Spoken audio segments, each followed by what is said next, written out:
प्रेम से बोली विष्णु भगवान की जय। आइए गुरुवार की व्रत विधि और कथा जानते हैं। गुरुवार या वीरवार को भगवान बृहस्पति की पूजा का विधान है। बृहस्पति देवता को बुद्ध और शिक्षा का देवता माना जाता है। गुरुवार को बृहस्पति देव की पूजा करने से धन, विद्या, पुत्र तथा मनोवांछित फल की प्राप्ति होती है। परिवार में सुख तथा शांति रहती है। गुरुवार का व्रत जल्दी विवाह करने के लिए भी किया जाता है। गुरुवार को लेकर गुरुवार की पूजा करते समय यह ध्यान रखना चाहिए कि पूजा विधि के अनुसार हो। व्रत वाले दिन प्रातःकाल उठकर बृहस्पति देव का पूजन करना चाहिए। बृहस्पति देव का पूजन पीली वस्तुएं, पीले फूल, चने की दाल, पीली मिठाई, पीले चावल आदि का भोग लगाकर किया जाता है। इस व्रत में केले का पूजन ही करें। कथा और पूजन के समय मन, कर्म और वचन से शुद्ध होकर मनोकामना पूर्ति के लिए बृहस्पति देव से प्रार्थना करनी चाहिए। दिन में एक समय ही भोजन करें। भोजन चने की दाल आदि का करें। नमक न खाएं। पीले वस्त्र पहने। पीली फलों का प्रयोग करें। पीले चंदन से पूजन करें। पूजन के बाद भगवान बृहस्पति की कथा सुननी चाहिए। आइए सभी श्रोतागण बृहस्पति भगवान का कथा श्रवण करते हैं। प्राचीन समय की बात है। किसी राज्य में एक बड़ा प्रतापी तथा दानी राजा राज्य करता था। वह प्रत्येक गुरुवार को व्रत रखता एवं भूखे और गरीबों को दान देकर पुण्य प्राप्त करता था। परंतु यह बात उसकी रानी को अच्छा नहीं लगता था। वह न तो व्रत करती थी और न ही किसी को एक भी पैसा दान में देती थी और राजा को भी ऐसा करने से मना करती थी।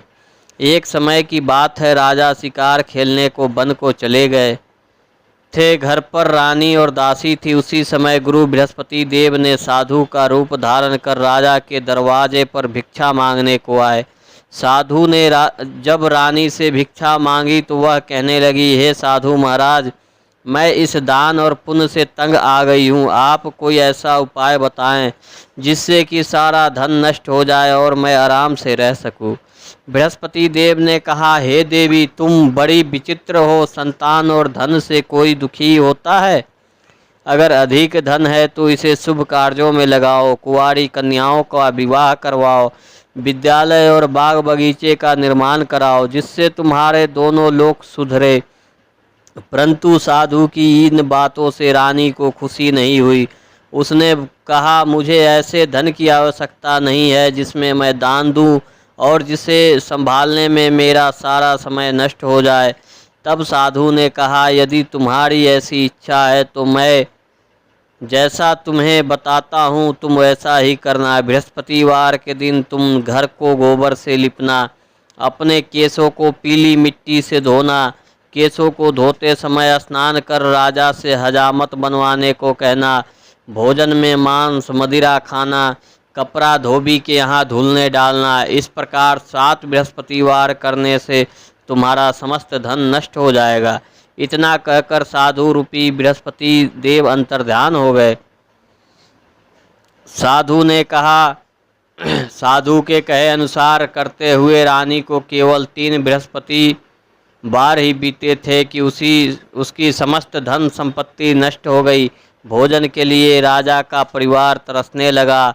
तब एक दिन राजा रानी से बोला, हे रानी, तुम यहीं रहो, मैं दूसरे देश को जाता हूँ क्योंकि यहाँ पर सभी लोग मुझे जानते हैं, इसलिए मैं कोई छोटा कार्य नहीं कर सकता। ऐसा कहकर राजा प्रदेश चला गया। वहाँ वह जंगल से लकड़ी काट कर लाता और शहर में बेचता। इस तरह से वह अपना जीवन व्यतीत करने लगा। इधर राजा के प्रदेश जाते ही रानी और दासी दुखी रहने लगे। एक बार जब रानी और दासी को 7 दिन तक बिना भोजन के रहना पड़ा तो रानी ने अपनी दासी से कहा, हे दासी, पास ही के नगर में मेरी बहन रहती है। वह बड़ी धनवान है। तू उसके पास जा और कुछ ले आ ताकि थोड़ा बहुत गुजर बसर हो जाए। दासी रानी की बहन के पास गई। उस दिन बृहस्पतिवार था और रानी की बहन उस समय बृहस्पतिवार व्रत की कथा सुन रही थी। दासी ने रानी की बहन को अपनी रानी का संदेश दिया, लेकिन रानी की बड़ी बहन ने कोई उत्तर नहीं दिया। जब दासी को रानी की बहन से कोई उत्तर नहीं मिला तो वह दुखी हुई और उसे क्रोध भी आया। दासी ने वापस आकर रानी को सारी बात बता दी। सुनकर रानी ने अपने भाग को कोसा। उधर रानी की बहन ने सोचा कि मेरी बहन की दासी आई थी, परंतु मैं उससे नहीं बोली, इससे वह बहुत दुखी हुई होगी।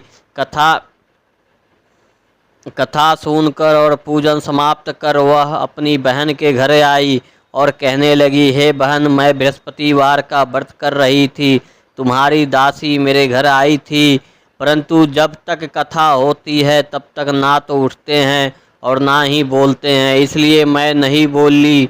कहो दासी क्यों गई थी?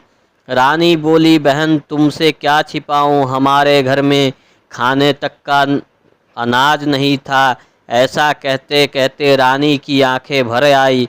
उसने दासी समेत पिछले 7 दिनों से भूखे रहने तक की बात अपनी बहन को विस्तार पूर्वक सुना दी। रानी की बहन बोली, देखो बहन, भगवान बृहस्पति देव सबकी मनोकामना को पूर्ण करते हैं। देखो शायद तुम्हारे घर में अनाज रखा हो।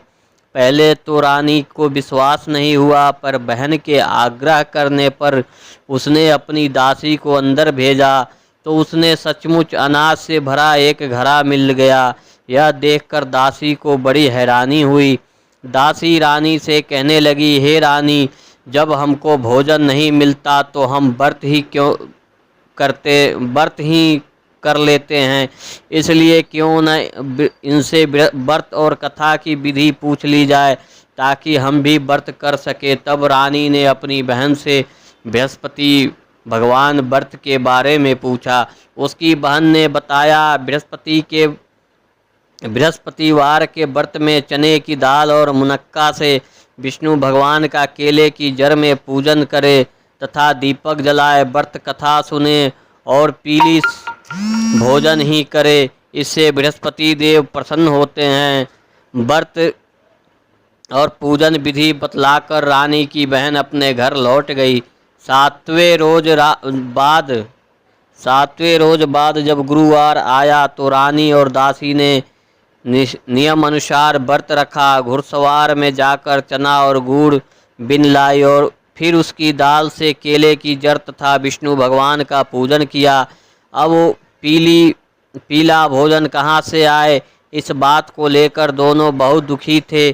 चूँकि उन्होंने व्रत रखा था इसलिए गुरुदेव उन पर प्रसन्न थे, इसलिए वे एक साधारण व्यक्ति का रूप धारण कर 2 थाली में सुंदर पीला भोजन दासी को दे गए।